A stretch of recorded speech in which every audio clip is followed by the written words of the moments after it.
Hello बच्चों, आपके सामने एक क्वेश्चन लिखा हुआ है जिसमें कहा गया है कि let G be a group of order 30 and let A B normal subgroups of order 2 and 5 respectively, then order of G upon A B. ये आपको बताना है। तो एक ग्रुप है आपके पास जिसका ऑर्डर 30 है और ए और बी जो है वो नॉर्मल सब ग्रुप्स हैं आपके, जिनका ऑर्डर है आपका 2 और 5।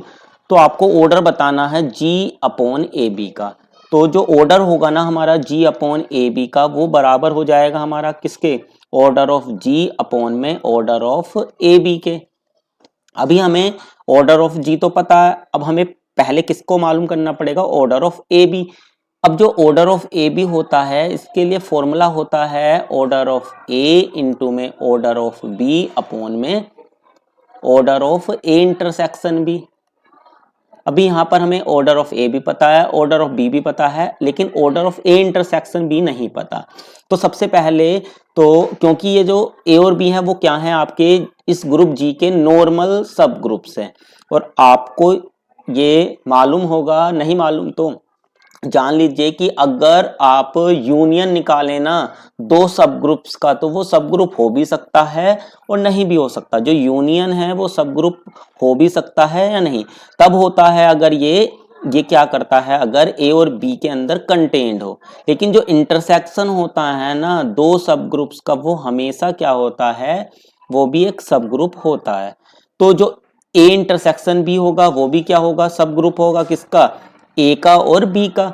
अब एक थ्योरम है लैग्रांजिस थ्योरम, जो ये कहती है कि जो सब ग्रुप का ऑर्डर होता है ना वो क्या करता है, ग्रुप के ऑर्डर को डिवाइड करता है।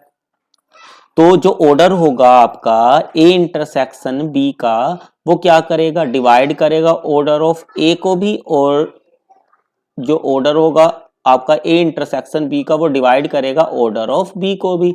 अब जो ऑर्डर ऑफ ए है वो हमारा कितना है, 2 है, और जो ऑर्डर ऑफ बी है वो हमारा कितना है, 5। अब आपको ये बताना है कि एक ऐसा नंबर बताना है जो 2 को भी डिवाइड करे 5 को भी डिवाइड करे। तो ऐसा जो नंबर होगा वो क्या होगा आपके पास, 1 होगा। तो यानी कि जो ऑर्डर होगा ना ए इंटरसेक्शन बी का, वो कितना हो गया आपका, 1 के बराबर हो गया। तो यहां से अगर हम बात करें ऑर्डर ऑफ ए बी की, तो वो हमारा आ जाएगा किसके बराबर, 2 इंटू 5 अपॉन में 1, यानी कि 10 के बराबर आ गया। तो जो इस क्वेश्चन का आंसर होगा वो किसके बराबर हो जाएगा, हमारा ऑर्डर ऑफ जी हमारा 30 है और ऑर्डर ऑफ ए भी हमारा 10 आ गया है। तो 10 3 जा 30, तो कितना आ गया बच्चों, आंसर 3। क्लियर हुई बात। अब चलिएगा अगला क्वेश्चन, एक क्वेश्चन और देखते हैं, बड़ा ही इंपॉर्टेंट क्वेश्चन है ये वाला भी। इस क्वेश्चन को और देख लेते हैं। तो ये जो क्वेश्चन था यहाँ पर, इसमें पूछा गया था एक पार्टिकल है जो मूव कर रहा है along the curve x equal to T cube minus 2, y equal to T square plus T और z equal to 2t plus 1। इन कर्व के अलोंग क्या कर रहा है, एक पार्टिकल मूव कर रहा है। तो आपको कंपोनेंट बताना है इसके एक्सलेरेशन का, किस पर, t इक्वल टू 1 पर, इस डायरेक्शन में। तो सबसे पहले बच्चों अगर आपके पास एक वेक्टर ए वेक्टर है और एक आपके पास बी वेक्टर है, तो ए वेक्टर का बी वेक्टर की डायरेक्शन में जो कंपोनेंट होता है ना वो आपका हो जाता है ए डॉट बी अपॉन में मॉड ऑफ बी वेक्टर। जिस वेक्टर की डायरेक्शन में निकालना है उसी के मोड से आपको डिवाइड करना है, ठीक है। तो यहाँ पर सबसे पहले हमें ए वेक्टर पता करना पड़ेगा। ए वेक्टर हमारा क्या है, यहाँ पर एक्सक्लेरेशन है। तो सबसे पहले हम निकाल लेते हैं वेलोसिटी वेक्टर, वेलोसिटी वेक्टर, ठीक है। तो वेलोसिटी वेक्टर जो होगा आपका वी वेक्टर, वो बराबर हो जाएगा यहाँ पर D R over D T के। तो यहाँ पर अगर हम बात करें आर वेक्टर की, तो आर वेक्टर हमारा कितना हो जाएगा यहाँ पर एक्स आई प्लस वाई जे प्लस का जेड के बराबर। ये वैल्यूज हमें यहाँ पर गिवन है, तो ये कितना हो जाएगा, टी क्यूब माइनस का 2y प्लस का टी स्क्वायर प्लस का टी जे और प्लस का 2t प्लस का 1k। क्लियर हुई बात। तो यहां से हम पहले वेलोसिटी वेक्टर निकाल लें, तो ये हो जाएगा हमारा कितना, 3t स्क्वायर आई प्लस का 2t प्लस 1j और प्लस का 2k के इक्वल।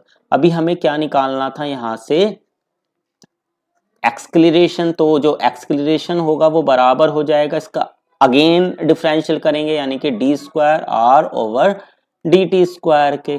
तो अगेन जब हम करते हैं तो ये हो जाएगा हमारा 60i प्लस का 2j और प्लस का 0। अभी हमें जो वैल्यू निकालनी थी वो t इक्वल टू 1 पर निकालनी है। तो t इक्वल टू 1 पर जो आपका एक्सक्लेरेशन हो जाएगा वो कितना हो जाएगा 6i प्लस का 2j के इक्वल। अब हमें क्या करना था, इस वेक्टर का जो ये 6i प्लस 2j आया है, इस वेक्टर का इस i cap minus j cap plus k cap की डायरेक्शन में कंपोनेंट निकालना। अगर मैं इसको बी वेक्टर बोलूं तो आपका जो रिक्वायर्ड आंसर हो जाएगा वो किसके बराबर हो जाएगा, A vector dot B vector upon में मोड ऑफ बी वेक्टर। अब A vector dot B vector अगर आप निकालेंगे तो ये आ जाएगा आपका 6 माइनस का 2 और बी वेक्टर का मोड आपका हो जाएगा अंडर रूट में 1 प्लस 1 प्लस 1। तो आपका जो आंसर आएगा वो आएगा 4 अपॉन रूट 3 के इक्वल। उम्मीद करता हूँ क्वेश्चन आपको अच्छे लगे होंगे। अगर क्वेश्चन अच्छे लगे हों तो वीडियो को लाइक जरूर से कर दीजिएगा।